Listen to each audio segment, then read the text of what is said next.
اعوذ باللہ السمیع العلیم من الشیطان الرجیم بسم اللہ الرحمن الرحیم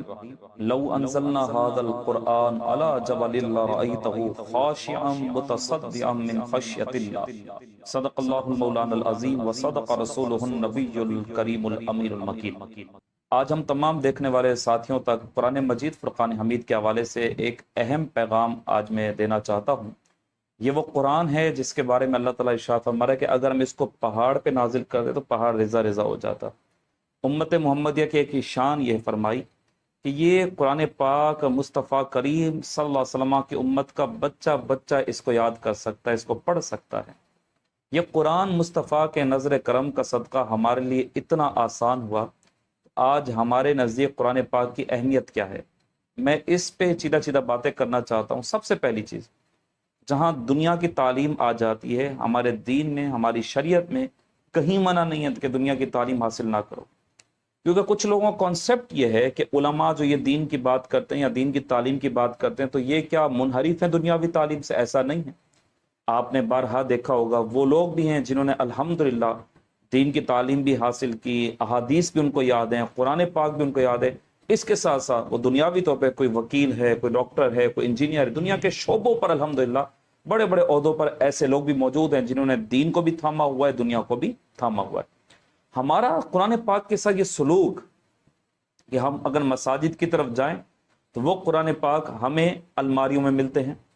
ایک وقت تھا جب رمضان مبارکہ آتا تھا تو ہماری مائیں، ہماری بہنیں، ہمارے بوڑھے، ہمارے جوان، ہر ایک کی یہ لگن ہوتی تھی میں ایک قرآن پڑھ لوں، میں 2 قرآن پڑھ لوں پورے رمضان میں، 3 قرآن پاک پڑھ لوں اپنے گھر والوں کے ایصال ثواب کے لیے جو اس دنیا سے جا چکے ہیں۔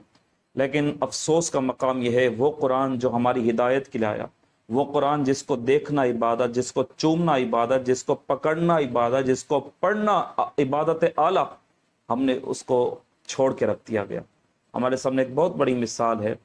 کہ بزرگان دین کا طریقہ کار صبح شام وہ اللہ تعالیٰ کی تلاوت کرتے تھے، اللہ کے کلام کی تلاوت، محبوب کو اس سے راضی کیا کرتے تھے۔ حضرت جنید بغدادی رحمۃ اللہ تعالی علیہ نے اپنے ایک مرید کو ایک صندوق دیا، اس کو کہا کہ اس کو سمندر میں ڈال کر آ جاؤ۔ اور سمندر میں ڈالنے کے بعد آیا تو میں اختصار کے ساتھ بات کروں گا۔ اس نے آ کر پوچھا حضور اس میں کیا تھا؟ آپ نے کہا اس میں ایک کتاب تھی، 12 سال تک میں نے اس کتاب کو لکھا، پھر 12 سال کے بعد میں اس کتاب کو پڑھتا رہا کہ کوئی جملہ خلاف شرع تو نہیں ہے، پھر اگلے 12 سال میں یہ سوچتا رہا کہ یہ کتاب امت محمدیہ کو دی جائے یا نہ دی جائے۔ 36 سال کا میرا یہ عرصہ ایک کتاب کی وجہ سے لگا، اور 36 سال کے بعد جنید بغدادی اس مقام پر اس سوچ تک آیا جب امت کے پاس رسول اللہ کا قرآن موجود ہے تو پھر امت کو کسی اور کتاب کی ضرورت نہیں۔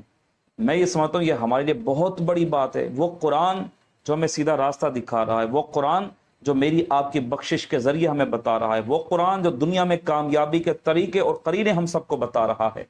آج افسوس کا عالم یہ ہوتا ہے، ہم بارہا دیکھتے ہیں ہمارے ہاں اگر کوئی سوئم میں آتا ہے، کوئی 40ویں میں آتا ہے، وہ قرآن پڑھنا دور کی بات، وہ بیٹھ کر صحیح معنوں میں دعا بھی نہیں کرتا۔ ہمارے یہاں ایک عجیب ایک نظام چل پڑا ہے، یعنی جس ہماری کتاب کو سب سے افضل کتاب قرار دیا گیا،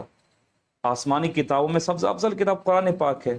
اور وہ قرآن پاک جو محبوب کی ذات پہ نازل ہوئی، وہ قرآن جس کو محبوب دن رات پڑھا کرتے تھے، اور آج ہم اس قرآن پاک کے ساتھ یہ سلوک کریں کہ آج ماں اور باپ اپنے بیٹے یا بیٹی سے اس بات پہ ذرا سا بھی ناراض نہیں ہو سکتے کہ آج ہم آپ سے بات نہیں کرتے کہ آپ نے رب کا قرآن نہیں پڑھا۔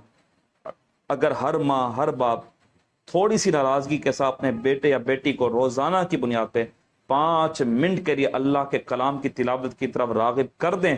میں سمجھتا ہوں ہمارے لیے ایک بہترین رزق کی فراوانی اور ہمارے غم اور ہمارے دکھ کا ذریعہ قرآن پاک کی تلاوت بن سکتے ہیں۔ انشاءاللہ آنے والی ویڈیو میں ہم اسی ٹاپک کو انشاءاللہ اور انشاءاللہ اس کی گزارشات لے کر آپ کے سامنے حاضر خدمت ہوں گے۔ اللہ کریم ہم سب کا حامی و ناصر ہو۔